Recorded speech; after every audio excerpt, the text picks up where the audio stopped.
오늘 아침 하나님께서 저희들에게 주시는 말씀은 우리 구약 성경 665페이지 역대하 7장 12절에서 16절까지의 말씀입니다. 구약 성경 665면 역대하 7장 12절에서 16절까지의 말씀을 제가 봉독합니다. 하나님의 말씀을 경청하시기 바랍니다.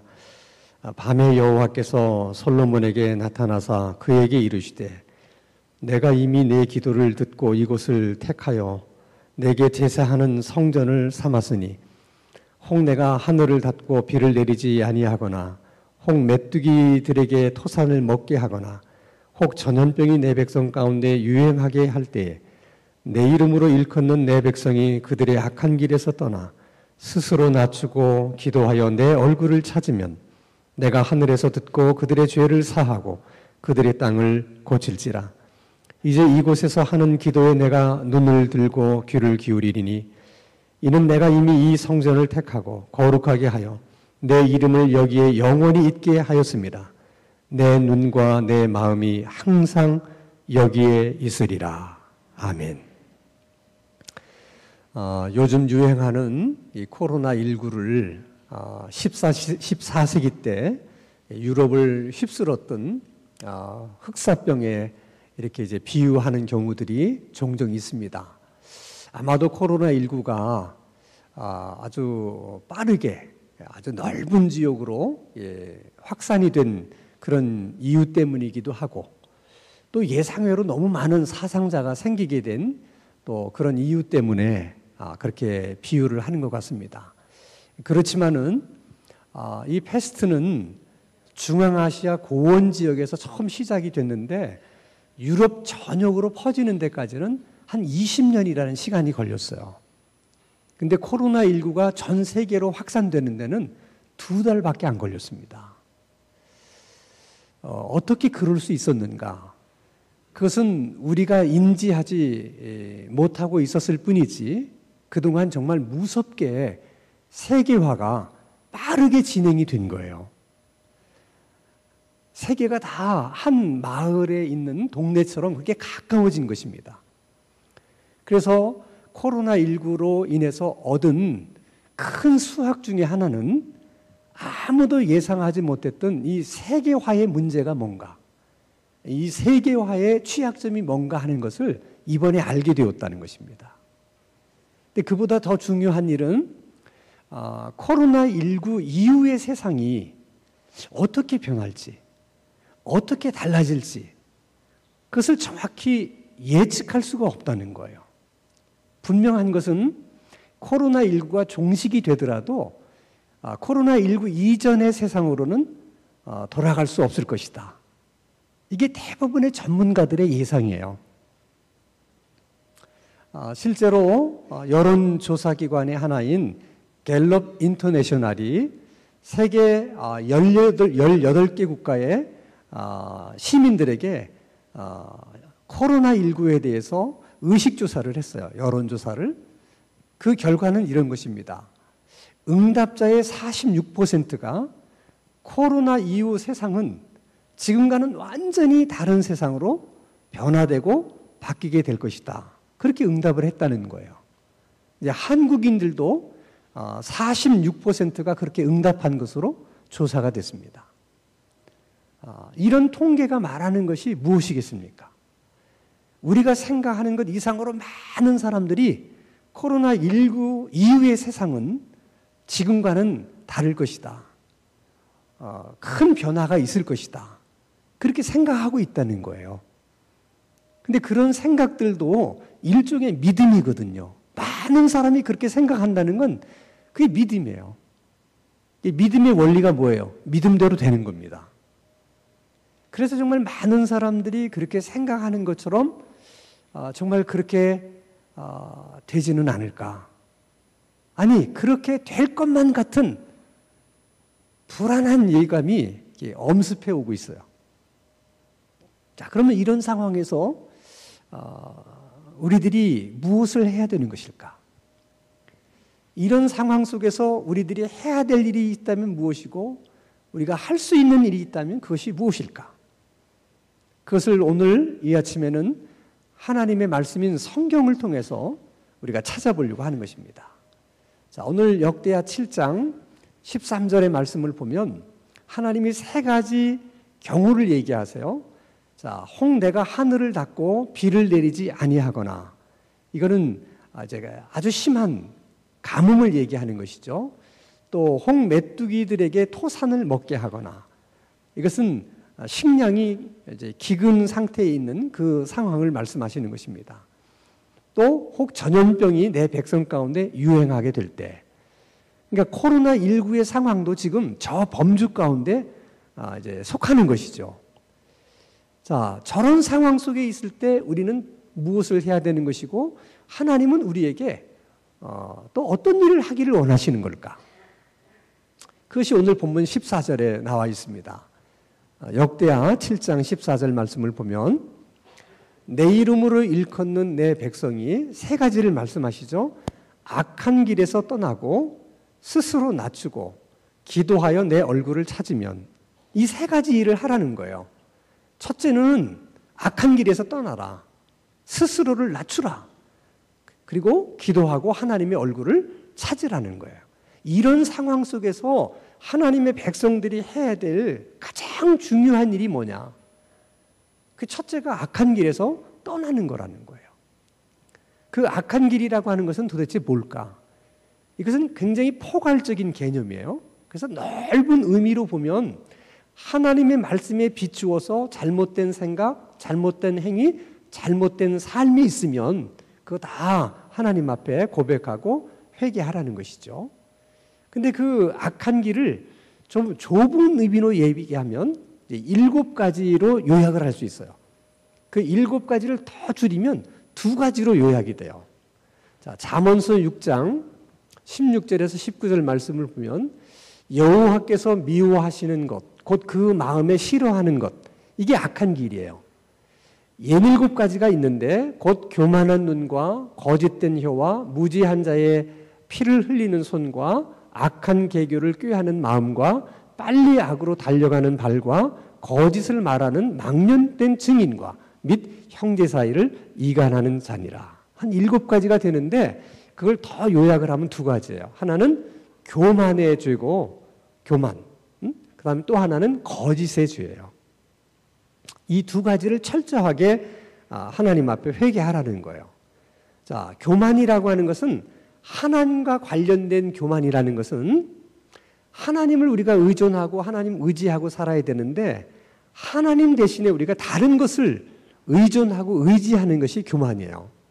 예를 들면 뭐 돈을 의지한다든지 또 아주 힘 있는 어떤 사람을 의지한다든지 나 자신을 의지하는 경우입니다.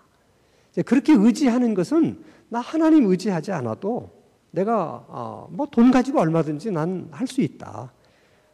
내 뒤에는 든든한 백이 있기 때문에 아무 문제가 없다. 그렇게 생각하는 것 자체가 하나님 앞에 교만이라는 거예요. 또 하나님 앞에서의 교만은 하나님께 감사할 일에 대해서 감사하지 못하고 또 해서는 안 되는 원망을 하는 것이 교만인 거예요. 왜 우리가 하나님 앞에 감사할 일을 감사하지 못하는가? 하나님 하신 일을 하나님이 마치 하시지 않은 일처럼 우리가 그렇게 이제 일을 생각하는 것이죠. 그래서 마땅히 하나님이 하신 일이기 때문에 하나님께 공을 돌려야 되는데 그 공을 하나님께 돌리지 않는 거예요. 왜 그러느냐? 교만해서 그런 거예요. 그리고 책임이 사실은 우리들에게 있는데 마치 그 책임이, 잘못한 그 책임이 하나님께 있는 것처럼 하나님께 책임을 미루고 돌리는 것, 그것도 결국은 교만해서 그런 거예요. 이런 부분들을 우리가 돌이켜야 된다는 거예요. 그래서 철저하게 하나님을 의지하고 의존하며 살고 하나님 앞에 감사할 일, 마땅히 감사할 일은 늘 감사하고 입에 원망은 달지도 말고 그렇게 살아야 된다. 또 이 교만이라고 하는 것이 사람과 관련돼서는 내가 다른 사람들보다 우월하다고 하는 우월의식을 갖는 것이고 모든 사람들을 마치 자기를 섬겨야 될 대상으로 여기는 거예요.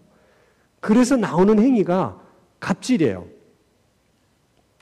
그런 교만한 태도나 마음을 하나님 앞에 철저하게 회개하고 항상 다른 사람을 나보다 낮게 여기고 모든 사람들을 나를 섬겨야 될 대상으로 생각하는 것이 아니라 내가 섬겨줘야 될 대상으로 그렇게 생각하면서 살아야 된다는 것입니다.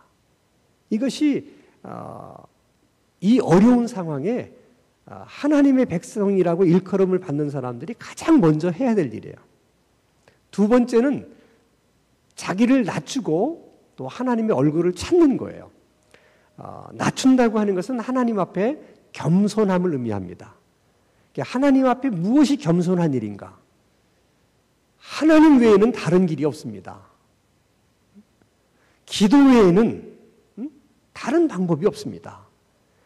그런 마음과 그런 생각을 갖는 것이 그것이 하나님 앞에 자기 자신을 낮추는 거예요. 사람들에 대해서는 항상 나보다 낮게 여기고 내가 섬겨야 될 대상이라고 여기면서 사는 것, 그게 자신을 낮추는 것입니다. 그리고 하나님의 얼굴을 찾으라는 것은 마치 목마른 사슴이 시냇물을 찾는 것처럼 어린아이를 잃어버린 부모가 그 아이를 찾는 그런 마음으로, 또 건강을 잃어버린 사람이 그 건강을 회복하기 위해서 무던히 애쓰고 노력하는 것처럼 그런 애절한 마음으로, 간절한 마음으로 하나님을 찾으라는 거예요.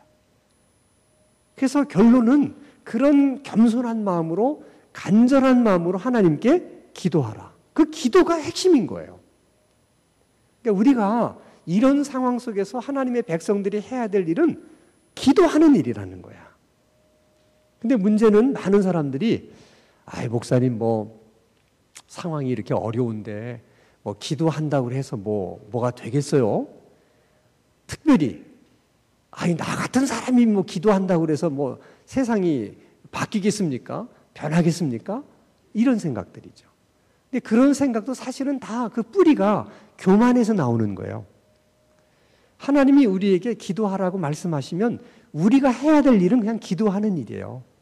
바뀌고 또 달라지고 변화되는 것은 그건 하나님이 하실 일이라는 거예요. 그런데 왜 하나님이 하실 일을 미리 우리가 염려하면서 내가 기도한다고 될까?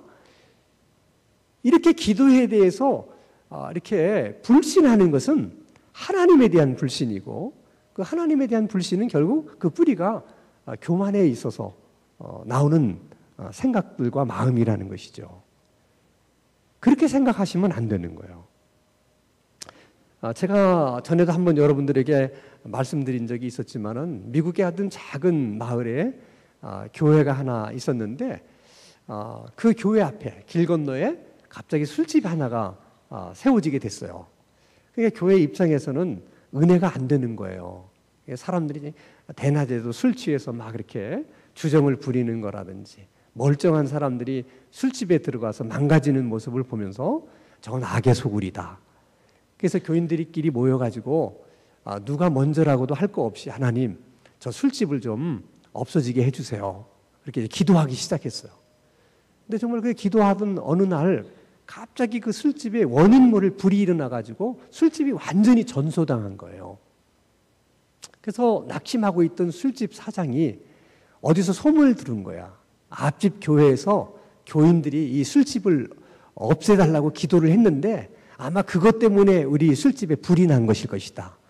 그래서 교회를 상대로 손해배상 소송을 한 거예요. 그래서 이제 목사님이 교회 대표로 이제 법원에 간 겁니다. 이제 재판장 앞에서 이제 서로 이제 얘기를 변론을 하는 거죠. 재판장님, 제가 분명히 사람들에게 들었는데 이 교회가 우리 술집을 없애달라고 그렇게 기도했답니다. 그래서 불이 나서 지금 우리 술집이 다 전소가 됐습니다. 그러니까 이제 판사가 목사님에게 묻는 거예요. 정말 그 술집이 없어지게 해달라고 기도했냐? 그러니까 기도한 건 맞다. 술집이 없애달라고 기도한 건 맞지만, 아니 그렇다고 기도 때문에 불이 났다고 어떻게 볼 수 있느냐? 그건 말이 안 된다. 아니 멀쩡한 건물에 기도하는데 불이 나냐? 그런 일은 있을 수가 없다. 또 술집 사장님은 아니다. 기도 때문이다. 무슨 소리냐? 계속 갑론을박을 하니까 판사가 목사님을 쳐다보면서 내 생각에는 이쪽이 목사님인 것 같다. 이제 그러더라는 거예요. 그러니까 여러분, 내가 뭐 기도한다고 해서 뭐 될까? 이런 마음도 회개해야 되지만 하나님이 기도 응답을 주신 일에 대해서 이거 뭐 혹시 우연이 아닐까? 이렇게 생각하는 것도 사실은 회개하셔야 되는 거예요. 자, 그러면 하나님께서 우리를 보고 이런 어려운 때는 기도하라 이렇게 말씀을 하셨는데, 그럼 우리가 기도하면 어떤 일이 일어나게 될 것인가? 하나님이 이렇게 말씀을 하세요. 자, 역대하 7장 14절 하반절에 내가 하늘에서 듣고 그들의 죄를 사하고 그들의 땅을 고칠지라. 세 가지 말씀하시죠. 우리가 하나님 앞에 기도하는데도 순서가 있고 하나님이 우리 기도에 응답하는데도 순서가 있어요. 그 순서의 첫 번째가 뭐냐? 기도하면 하나님이 들으신다는 거예요. 하나님이 어떻게 해요? 들으신다는 거야. 이걸 여러분 의심하지 말고 믿으셔야 돼. 우리가 하나님 앞에 무엇을 기도하면 하나님이 다 들으신다는 거야. 그래서 하나님 앞에 함부로 기도하면 안 되는 거예요. 생각 없이 기도를 하면 안 되는 거예요. 왜? 다 들으시니까. 그래서 잠언서 19장 2절 말씀을 보면 지식이 없는 소원은 선하지 못하다. 그러니까 생각 없이 하나님께 기도하는 것, 주문부원하듯이 기도하는 것은 선하지 못하다는 거죠. 하나님이 다 들으신다는 생각을 늘 가지고 우리가 기도를 해야 돼요. 하나님 우리 기도를 다 들으시고 두 번째 뭘 하시느냐? 우리 죄를 사해 주세요. 그러니까 하나님이 보실 때 모든 문제는 죄의 문제예요. 그래서 이 죄의 문제가 해결되지 않으면 전능하신 하나님이라 할지라도 어떻게 하실 수가 없는 거예요. 도울 길이 없어요. 그래서 하나님이 우리에게 제일 먼저 요구하시는 것이 악한 길에서 떠나라. 죄를 회개하고 하나님 앞에 용서받는 일이 그것이 기도의 가장 중요한 일이라는 거예요. 그래서 이사야서 59장 1절 2절 말씀을 보면 여호와의 손이 짧아서 구원하지 못함도 아니고 귀가 둔하여 듣지 못하심도 아니라 오직 너의 죄악이 너희와 너희 하나님 사이를 갈라놓았고 너희 죄가 그의 얼굴을 가리어서 너희에게서 듣지 않으시게 함이라. 잊지 말아야 됩니다. 하나님이 능력이 없어서 여러분을 돕지 못하는 게 아니고 하나님이 관심이 없어서 우리를 돕지 못하시는 것이 아니라는 거예요. 하나님과 우리 사이에 해결되지 못한 죄가 있으면 그 죄 때문에 하나님이 아무 일도 하실 수가 없다는 거야. 그리고 세 번째는 땅을 고쳐주신다는 거예요. 자, 이 땅을 고쳐주신다고 하는 것은 악한 길에서 떠나라는 말씀처럼 굉장히 포괄적인 의미예요. 땅을 고치신다는 것이 뭘까? 창세기 3장 17절에서 18절 말씀을 보면 이런 말씀이 있어요. 아담에게 이르시되 내가 내 아내의 말을 듣고 내가 내게 먹지 말라 한 나무의 열매를 먹었은즉, 이렇게 이제 불순종의 죄를 지은 것이죠. 그것으로 인해서 땅은 너로 말미암아 저주를 받고 땅이 더러워진 거예요. 아담의 범죄로 인해서. 그래서 그 땅이 네게 가시덤불과 엉겅퀴를 낼 것이다. 하나님이 그렇게 말씀하시는 거예요. 그 말씀인즉은 아담이 범죄하기 이전에는 1%의 노력만 해도 100%의 수확을 거둘 수가 있었어요. 그러니까 일하는 것이 조금 더 힘들지가 않는 거죠. 왜냐하면 1%의 노력만 해도 100배를 거둘 수 있으니까 노동이 그저 즐거운 일이지 그게 막 고통스럽고 힘든 일이 아니에요. 그런데 더러워진 땅에서 엉겅퀴를 내고 가시덤불을 내다 보니까 예전보다도 10배 이상 노력을 했고 20배 이상 노력을 했는데 실제로 얻는 결실은 예전만 못하다는 거야. 그런데 그 땅이라고 하는 것이 오늘 우리 시대로 비유한다면 경제나 정치로 우리가 생각할 수 있어요. 그러니까 인간의 범죄로 인해서 경제가 더러워지고 정치가 타락을 하게 되면 경제에도 엉겅퀴가 생겨요. 가시덤불이 생겨요. 정치에도 엉겅퀴가 생기고 가시덤불이 생깁니다. 그래서 기업하는 사람들이 예전에 비해서 더 많이 연구하고 고심하고 노력을 해도 예전만큼 돈을 못 벌어요. 정치하는 사람들이 예전보다 더 정치를 잘해보려고 많이 애를 쓰고 노력을 해도 정치는 점점 더 안 좋은 쪽으로 이렇게 흘러가게 되는 거예요. 그래서 하나님이 땅을 고쳐주신다고 하는 것이 굉장히 중요한 거예요. 우리가 기도할 때 하나님이 땅을 고쳐주시듯이 우리의 더러워진 경제를 고쳐주시고 정치를 고쳐주시겠다는 거예요. 그러니까 만약 하나님이 고쳐주시지 않으면 앞으로 우리의 삶은 지금까지 살았던 것보다 우리가 더 열심히 살게 되고 힘들게 살게 되지만은 돌아오는 것은 더 궁핍하고 더 가난해질 수 있다는 거예요. 우리가 예전처럼 더 바르게 살려고 애를 써도 지금 우리가 누리고 있는 이 많은 자유들을 사실 더 많이 빼앗기게 되고 또 제한을 받게 되고 또 자유가 제약될 수도 있다는 거예요. 그래도 여러분, 이 어려운 상황 속에서도 기도하는 사람들이 가질 수 있는 하나의 소망이 있는데, 그것은 하나님이 이렇게 위로의 말씀을 주세요. 역대하 7장 15절에서 16절을 보면, 이제 이곳에서 하는 기도에 내가 눈을 들고 귀를 기울이리니 이는 내가 이미 이 성전을 택하고 거룩하게 하여 내 이름을 여기에 영원히 있게 하였습니다. 마지막 말씀이 중요합니다. 내 눈과 내 마음이 항상 여기에, 여기가 어디예요? 성전이에요. 성전에 있으리라. 여러분, 하나님의 눈은 청와대에 있지 않아요. 하나님의 마음이 국회에 있는 게 아니에요. 기업에 있는 것도 아니에요. 하나님의 눈과 마음은 항상 어디에 계신다? 성전에 계신다는 거예요. 그 구약의 성전이 신약의 교회요, 교회를 구성하고 있는 성도들을 말하는 거예요. 하나님의 눈은 항상 우리를 향해 있고 하나님의 마음은 항상 우리에게 있다는 거예요. 그래서 우리가 중요한 거예요. 그래서 우리가 어떻게 하느냐가 중요한 거예요. 하나님께 선택을 받은 하나님의 백성들이 정말 회개할 수 있는가? 악한 길에서 돌이킬 수 있는가? 하나님 앞에서 겸비하고 정말 간절함으로 하나님 앞에 기도할 수 있는가? 모든 것은 다 여기에 달려있는 거예요. 우리가 항상 기도해야 되지만 특별히 코로나19와 같은 이런 상황 속에서 우리가 할 수 있는 일이 기도예요. 기도해야 되는 거예요. 그러니까 우리가 기도하면 경제도 하나님이 고쳐주시겠다. 정치도 하나님이 고쳐주시겠다. 이 약속을 하셨어요. 만약 우리가 기도하지 않으면 점점 경제도 정치도 상황은 더 악화될 겁니다. 사실 두려운 일이에요.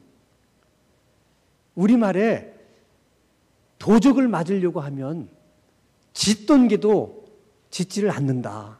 그런 말이 있잖아요. 여러분, 교회가 어려워지고 나라가 어려워지려고 하면 그렇게 열심히 기도하던 교회가 기도도 안 하고 열심히 기도하던 성도들이 기도를 안 해요.